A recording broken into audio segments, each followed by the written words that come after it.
Ustaz ingat kalau kita tarah ustaz, bukan keluarkan hukum. Faham? Ustaz baca kitab-kitab Arab yang orang kampung tak faham, baca tolong sampaikan pada orang kampung. Bukan mu buat keluar hukum.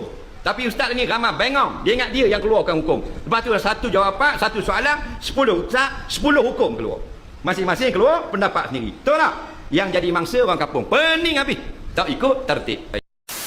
Dia kata rasa talika je ada gambar binatang, gambar lembu, gambar itik. Jadi dia tak puas hati lah. Kenapa kita tak amalkan hadis-hadis yang larang gambar tadi? Baik. Dalam masalah gambar, ulama-ulama memberi pandangan-pandangan. Sebab itulah kita ini tak boleh ikut sunnah saja. Punah kita. Faham lagi?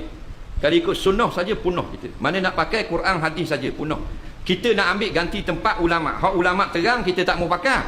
Kita nak jadi ulama, menusabah tak? Menusabah tak? Zaman Tok Kenali, minta maaf lah orang Kelantan, Tok Kenali ni tahun 20-an.